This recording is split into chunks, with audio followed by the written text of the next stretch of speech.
Лондон. 10 років по тому. Ісламський Лондон – цікавий контраст.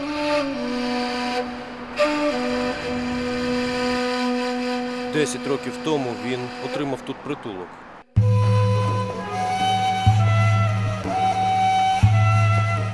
Ахмед Закаєв був міністром закордонних справ Чеченської республіки Ічкерія. Лучше умереть стоя, чем жить на коленях. Був генералом, був солдатом. Тепер Ахмед Закаєв називає себе головою чеченського уряду в екзилі. Але ситуація складніша, ніж він зізнається.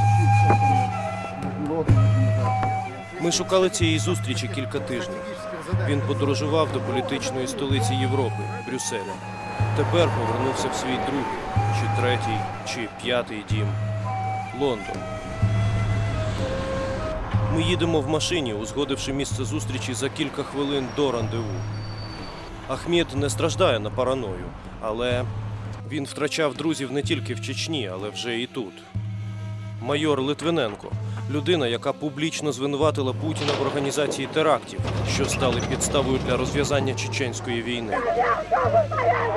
Олександр став другом Закаєва і ворогом Путіна номер 1.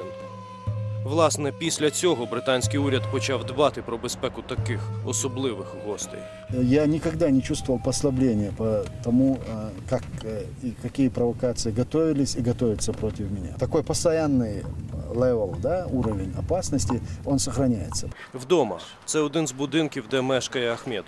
Хорошо, давай, заходи, дорогой. Він змінює маршрути і дуже обережно вибирає їжу. Після смерті його друга, майора Литвиненка, отруєного полонієм, їжа – об'єкт сумних жартів. Я очень осторожен в этом. Я не привозил киевских тортов, потому что это было бы идиотически. Да. Нет, конечно, правильно сделали, что не привезли. ТСН «Тиждень» спробує поставити Ахмеду Закаєву кілька запитань про перспективи війни або миру з Росією. Сколько у вас штыков? Сегодня у нас нет проблемы в штыках. И чеченские проблемы, и чеченский вопрос невозможно решить за счет штыков. То есть чеченцы будут теперь воевать в Афганистане или в Ираке? Нет, они... И провокации эти будут работать. Ну ведь так получается. Чеченцы – миллионная нация, которая не имеет абсолютно никакой поддержки и помощи ни от кого, сопротивляются уже 20 лет.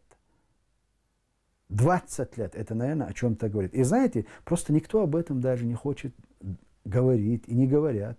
Речь идет о том, что сегодня создавать какие-то армии в Чечне, да, или фронты, со всего мира загнать туда молодежь и опять уложить 200 тысяч чеченцев просто на злобу дня.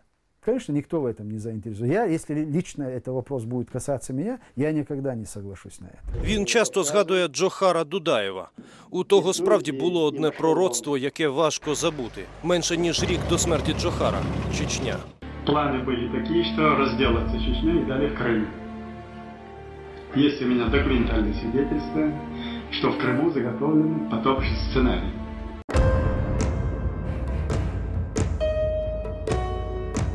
А Крым просто отдали за несколько дней, без единого выстрела. Думали, что он там остановится. Он не остановился, а он пошел за вами уже на восток Украины. Если сегодня не окажете сопротивления, он пойдет до Киева, я вас уверяю.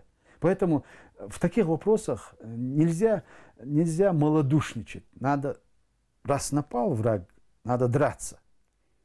А у вас есть такой потенциал. А сегодня задавать нам вопросы, вот насколько создадите вы какие-то фронты и армии против России. Нет, мы больше не будем создавать никаких фронтов и армий. В чем сейчас риск основной для Порошенко? Где он может попасть в капкан? Вот как только он сядет один на один разговаривать с Путиным, вот с этого момента он и попал в капкан. Вот если он пойдет навстречу до тех пор, пока Путин не освободит оккупированные территории, он начнет один на один разговаривать с ним, вот с этого момента Украина проиграла и потеряла свои территории. Вот помяните мои слова. Какие регионы, что сейчас входят в состав России, Татарстан или где-то еще? Где, Башкортостан. Да, где что-то может Ничего сейчас выстрелить? Нет, абсолютно ничего не выстрелит нигде. Нет, я вас уверяю, если вы все ожидаете, что там внутри что-то произойдет, и за счет внутренних каких-то всплесков изменится, ничего не произойдет, абсолютно. Нет, пустые надежды. Так что, если вы на это рассчитываете, вы можете потерять свою страну. Так что забудьте про это. Вот если вы окажете достойное сопротивление, вот тогда, может быть, все изменится. Если вы не сдадите сегодня Украину или часть Украины, да, от тогда може все змінитися. Часом, здавалося, спротив у самій Чечні завмер. Здавалося, все, що відбувається там, виключно диригується Кремлем. Але раптом останній епізод – терористична атака на блокпост із поліцейськими в Грозному. Мені цікаво, чи був це заздалегідь організований, чи поодинокий випадок. Це був одиночка. Збрили йому бороду. Молодий парнишка, 19 років. Насильно збрили йому бороду. Кадыровский. Да, как их называют. И просто он нашел какой-то снаряд, сделал его самодельную бомбу, он просто подошел к первым попавшим сотрудникам и взорвался. Кто воюет в Украине сейчас со стороны чеченцев? Участие чеченцев в украинском конфликте – это абсолютные добровольцы. Мои опасения в том, что завтра, когда Россия и Украина на какое-то основание договорятся, вот их статус добровольцев будет переквалифицирован в статус наемника, которого будут преследовать. Если бы участие чеченцев в этом конфликте имели бы какие-то договоренности на уровне, пусть даже не официально, а очень абсолютно конфиденциально на уровне политических. Но есть же какие-то договоренности ваши с украинскими властями о чем-то. Должны быть. Не может, чтобы не было. Ну, начнем с того, что нас слушают не только наши друзья, да, но и противники. Но у нас каких-то официальных соглашений по этому поводу нет, я вам честно скажу. Но какие-то консультации по этому вопросу у нас ведутся. Сколько, вы думаете, есть еще времени у Путина? Потому как, мне кажется, здесь уже в принципе принято решение сократить его срок в должности президента, это произойдет в очень ближайшее время, в очень скором будущем. Ключ к разрешению этой проблемы находится в Украине. Если Путин не победит там, он должен будет уйти. Он должен будет уйти уже под давлением не внешнего фактора, а внутреннего. Нет оранжевой чуме! Вот ту толпу, которую он сегодня разгорячил, да, подняв свой рейтинг до 90%, вот эта толпа не простит ему поражение в Украине. Вот как он заявил о том, что он создаст новую Россию, если он ее не создаст, вот эта толпа его и сметет. Позволит ли Запад создать ему эту новую Россию? Если ему позволят его создать, он до победы, пока он живой, он будет сидеть там. Но если ему не дадут создать новую Россию, да, то это вопрос ближайшего времени, его пребывания в должности президента. Где начнется после Украины? Где это вспыхнет? Это Прибалтика. Если сегодня позволят проглотить Украину, следующие будут прибалтийские страны. На Западе очень четко для себя поняли и определили, что следующие попытки, да, это будет там. А если там не брать сейчас в расчет там натовскую аналитику, а там ваши собственные ощущения или какие-то сигналы, которые вы получаете из постсоветского пространства, то где сейчас они наиболее активны в создании своих группировок или своих как бы движений народно-республических, назовем это? Ну, Казахстан, вы знаете, да, очень большое количество. Но там пока Назарбаев, никаких эксцессов не произойдут. Но после ухода Назарбаева, и если придут к власти проказахские силы, политические силы, вот в Казахстане начнется тоже там начнется свой Луганск, свой Донецк и свой Крым. Вас ведь наверняка привлекали к разработке стратегии свержения Путина.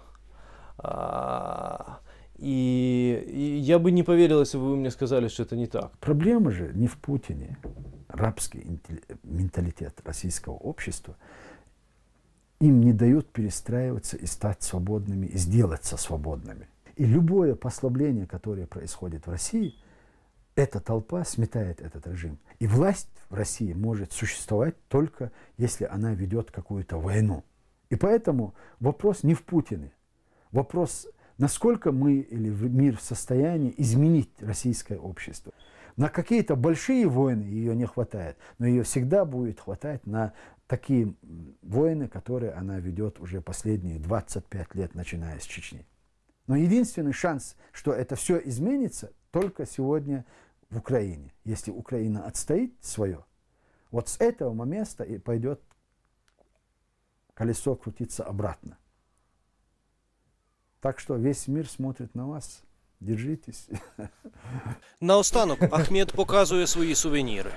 Один із них дуже символічний – це фотографія. Да, Борис, Рыбкин, Ельцин. Березовский, Ельцин. 12 мая 1997 мы подписывали договор о мире. Мир. Вони підписували мир. Для тих, кому Росія обіцяла мир і їй повірили, закінчився їхній світ. А для багатьох і саме життя. Олексій Бобровников, Артем Багров, ТСН Тиждень, 1+1.